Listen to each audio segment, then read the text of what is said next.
please subscribe and don't forget to press the bell icon to get notified whenever we upload a new video.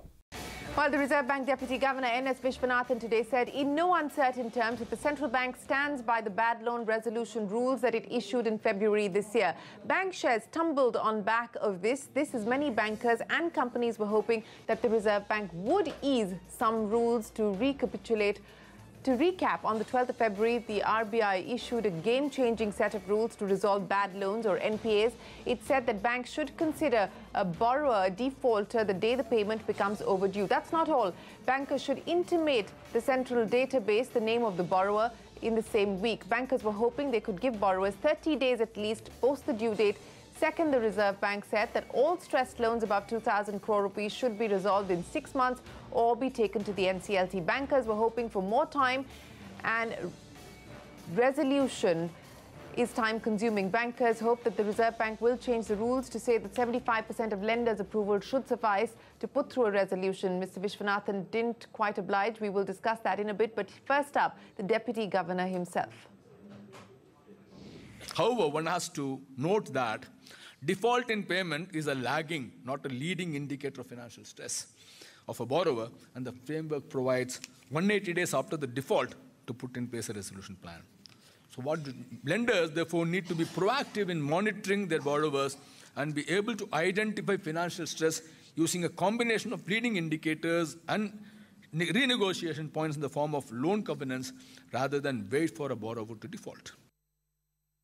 There's a lot of chatter that the new framework mandates unanimity across lenders, but the fact of the matter is the exact opposite. We are not mandating anything on this aspect. In fact, the guiding principle of the framework is to impose as few mandated prescriptions on the process as possible.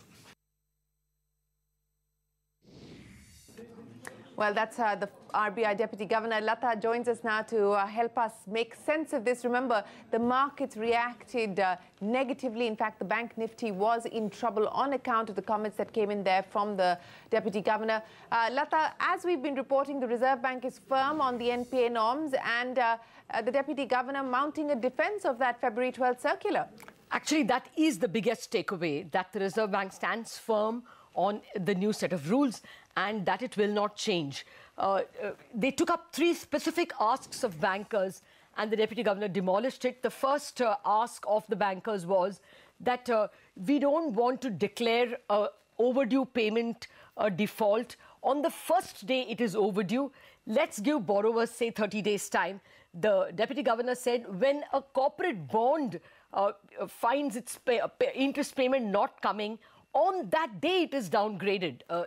Why should the depositor and the banker be not treated on par with a corporate bond buyer? So we need to ensure the sanctity of the debt contract that bankers have entered into. So they're not going back on that one-day default rule. The second thing that bankers wanted changed was, or wanted included, is that RBI say 66% or 75% of bankers' nod should suffice for a resolution plan to be implemented. The Deputy Governor said that we have not said any number. We are not asking for unanimity or for consensus. We are asking the bankers to frame their own rules, something the bankers are not able to buy because they think the entire crowd is too disparate, and this will lead to even more cases going to the NCLT because somebody will not play ball. The third ask of the bankers was that 180 days may not suffice for resolution in all cases, because all cases, especially over 2,000 crore, the clock has already started ticking, and if not resolved, it will go to the NCLT. The Reserve Bank says, well, we are in no mood. You should actually start resolving when you see stress and not wait for it to be declared NPA. So, tough luck, Reserve Bank not changing anything. All right, Lata, appreciate you joining us with that. The other story that we're tracking this evening, 17 months after demonetization, ATMs across the country face a shortage of cash. The Finance Ministry has issued instructions to public sector banks to ensure that cash supply is restored. We learned the government has issued an advisory to banks asking them to make sure that all ATMs are functional. Sapna joins us now with the details. Sapna, what's the latest? What is the government doing to ease the trouble that some ATMs across some parts of the country are facing? Well, there is a clear advisory that has gone out from the government to the public sector banks, at least in terms of telling them that they should ensure that the ATMs are completely functional and there is enough cash available in these ATMs, they are properly refilled. The government is also expecting with the next 24 hours that at least over 80% of the ATMs will be completely functional with cash available in them. Similar instructions have gone out for bank branches also. A couple of banks have issued statements during the day indicating that there is no shortage of cash in the ATMs. However, having said all this, a question probably does arise that, was the government not really prepared in terms of facing this kind of a situation?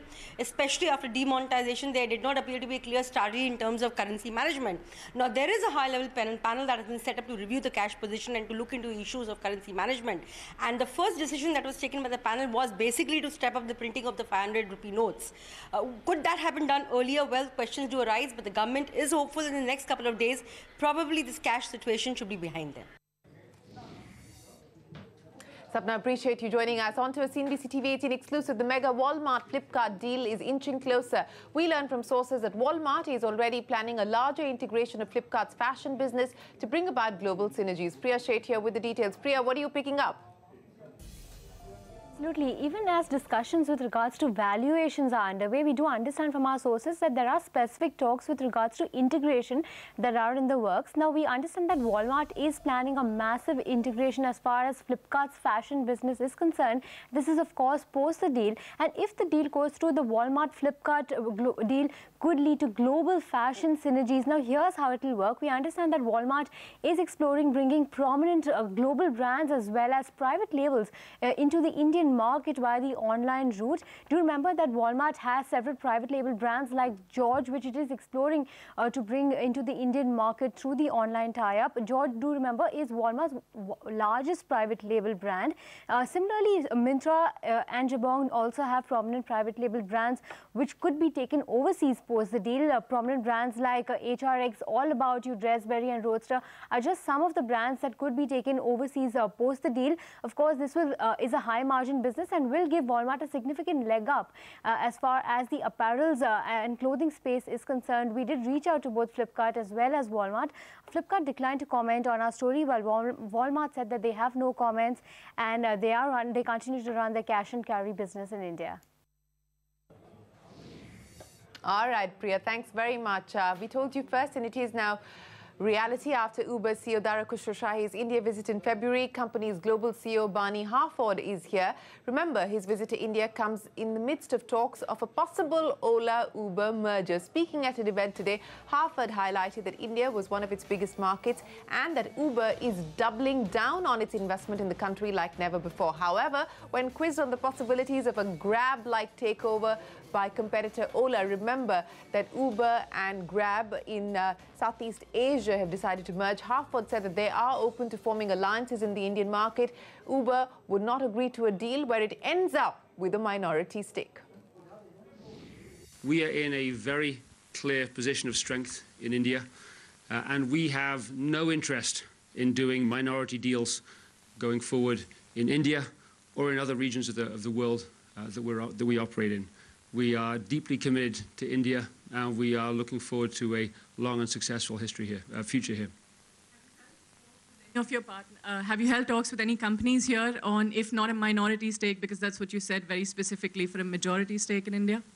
You know, we are always open to having conversations with potential partners, but our commitment to the Indian market is very deep, and as I said, we come at this market from a position of substantial strength, and we see a very long and positive future for us here in the Indian market. Well, open to talks. Well, with SoftBank as a major investor in both Uber and Ola, talks for a potential merger are always open. It's time now for us to head into a break, but coming up next, India has joined China and the EU in the move against US on the aluminum and steel tariffs. More details when we return.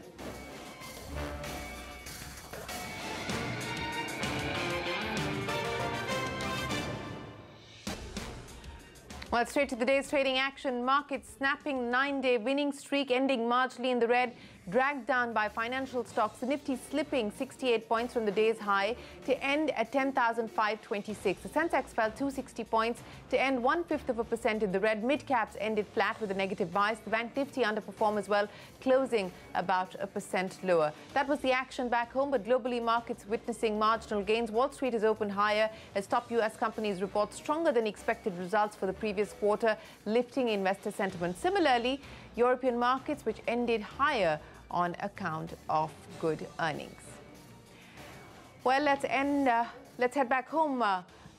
News coming in from the World Trade Organization. India has joined China and the European Union in its move against the US on duties with respect to aluminum and steel. Rituparna Bhuyan joins us now to take us through that. So, Ritu, India now moving the WTO along with EU and China against the US tariffs. That's right. India has sought consultations through a notification yesterday, and I would want to point out towards two interesting, points regarding this notification. Firstly, we have not invoked the dispute settlement mechanism route for this consultation. What we have done is we have sought consultations under the safeguard agreement on safeguards. That is one. Secondly, once a country invokes a consultation under the safeguards agreement, what happens is that it can seek explanation on why that safeguard duty was imposed. That is one. And secondly, also seek compensation for the damages due to the high duties. In the notification, India has said that this rise in duty, which US has basically slapped on aluminium and steel, is actually safeguards, and hence it would want to seek explanation on why this was done, and would of course seek compensation from the United States on any damages that might occur because of these duties. With that, it's back to you. All right, Ritu, appreciate you joining us. That's the latest there on the trade wars.